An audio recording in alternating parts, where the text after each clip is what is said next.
of opening fire there, and authorities are giving an update. Let's listen in. Transparent as possible. We will not release the name of any victims until the next of kin notification has been complete.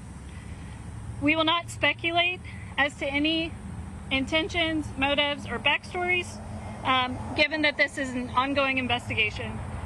When you ask your questions, we ask that you please give your name and the affiliation in case we need to do a follow-up. And it's a little hard to hear, so please speak up so that General Lubis can hear you and that you can hear him. Thank you, ladies and gentlemen. I will now turn it over to General Lubis.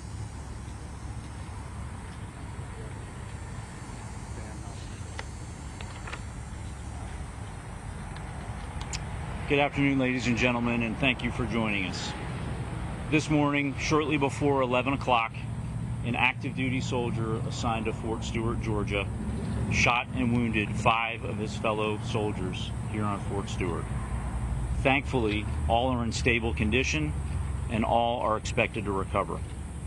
The alleged shooter is in custody. We have reestablished security. I have lifted all lockdown measures on Fort Stewart, and there is currently no threat to the local community. I'd like to recognize and thank our Army law enforcement and medical personnel and our partners from local, state, and federal law enforcement and emergency services for their quick response and support. I would also like to thank the brave soldiers who immediately intervened and subdued the shooter. These soldiers, without a doubt, prevented further casualties. Our wounded soldiers were initially evacuated to Wynn Army Community Hospital right here on Fort Stewart. All arrived in stable condition, and 3 of the 5 required surgical intervention. 2 have been transported to Memorial Hospital in Savannah, Georgia for additional care. We have identified the alleged shooter as Sergeant Cornelius Radford, an automated logistics sergeant assigned to 2nd Brigade Combat Team. Sergeant Radford has not previously deployed to combat. Sergeant Radford has been interviewed by the Army Criminal Investigation Division and is currently in pretrial confinement, awaiting a charging decision by the Office of the Special Trial Counsel. Right now, our primary focus is first on caring for our injured soldiers and their families, and also supporting the soldiers of the Spartan Brigade. All of the families of the victims have been notified, and we're wrapping our arms around them and ensuring we provide them all the support that we can. Before I take questions, I want to remind you that this is an ongoing investigation and we're still gathering questions. And ladies and gentlemen, I'll now take your questions. General Louis Levine, Coastal News, can you give us his what unit he was assigned to and how long he served in the Army, if you didn't mention it? Yeah, he is assigned to one of our sustainment units here in 2nd Brigade Combat Team at Fort Stewart, and I will have to confirm how long he served with us. Yes, sir. Russ Bynum with the Associated Press. As best you can, knowing it's so early, can you walk us through where this happened, what happened in the shooting, and were the victims subordinates of the sergeants, or were they people over him in rank? Yeah, right now it's premature, and we're gathering a lot of the information. What we know is this soldier, the shooting occurred at the soldier's place of work. It did involve his co-workers. We're still not certain about the motivations, but again, he's been interviewed by Army investigators, and we believe we'll gain more information here shortly. Yes, ma'am.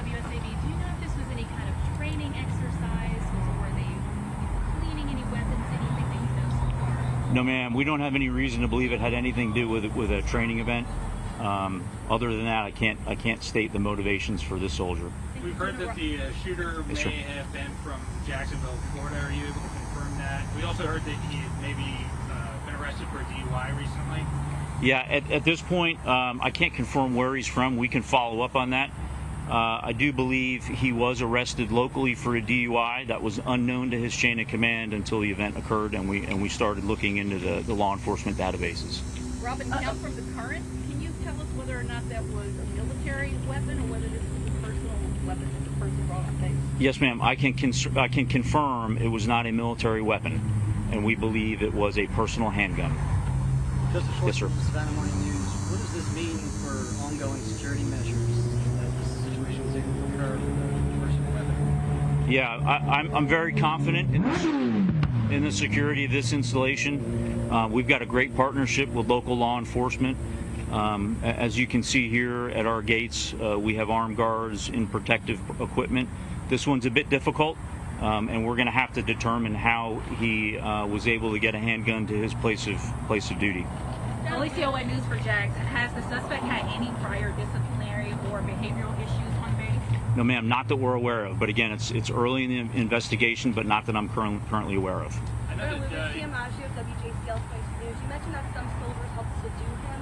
Do you know if his arrest ultimately did he surrender peacefully, or what did his arrest involve? I don't have the details on that, but I know that his soldiers in the area that witnessed the shooting immediately and without hesitation tackled the soldier, subdued him, that allowed law enforcement to then take him into custody. And we've got time for one more question. I know that you can't speak to the motivation, but if this turns out to be some situation where somebody had extremist beliefs or maybe classified as a terrorist attack, I mean, how does that change the base's response or the base's investigation moving forward? Yeah, currently we have no reason to believe any of that is the case. However, we continuously assess the threat environment, both in the immediate area and across our Army and DoD installations, and we will address the threat level accordingly. Do you have the rank of the shooter? Yes, sir. He was a sergeant. Okay. Ladies and gentlemen, thank you for your questions, and again, thanks to the local responders and the local community for their help. Thanks, and have a great afternoon. Thanks, sir. Thank you, sir.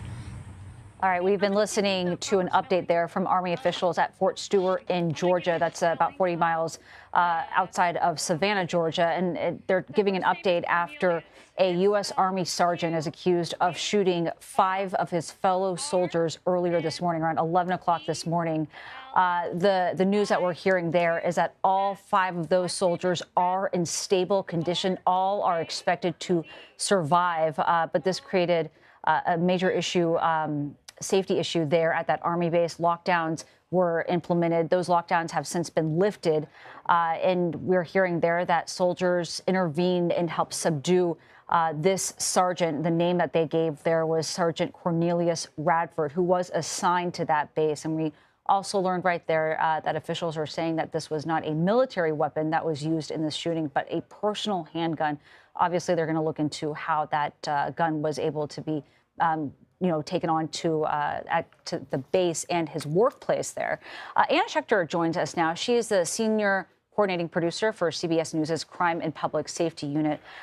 Anna, what was your biggest takeaway in that press conference? Well, that the suspect knew the victims, that this was carried out in his place of work, and that he was able to have a personal handgun on him at the Army base, which I think is interesting, and I think will kick off a lot of questions about protocol and safety. Unclear if he had permission to have that personal handgun on him, to bring that personal handgun to his place of work. It sounded like he was in a sustainment unit, so he was not, one of those elite Spartan units members that were the victims, but was in a sustainment unit, possibly, in a more supportive role.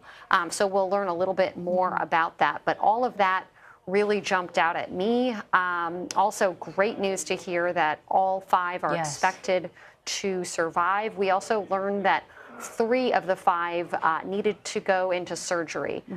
One of those had surgery there at the hospital on base, and the 2 others, after an initial care at that base hospital, had to be transferred to that trauma center. So hopefully we'll hear some good news on that front. And Anna, we heard there from the official calling this really the soldiers' co-workers. How does that change the tenor of this investigation when it is perhaps a workplace shooting that happens to be on an Army base versus something that perhaps has a more political motivation behind it? It's a great question. And so it kind of narrows the investigative lane to right there on the base. How did he know these people? What was going on at work? And then what was going on with him personally? Were there red flags in terms of mental health? Were there red flags in terms of some kind of grievance? The only criminal history or sort of legal history with the law that he had was a DUI, which the base was not aware of until they started looking into it. Is that something that they would typically be informed about? Yes, that's actually a pretty big deal for an Army sergeant to have that. They would generally be aware of that. You know, you're disciplined for that, certainly.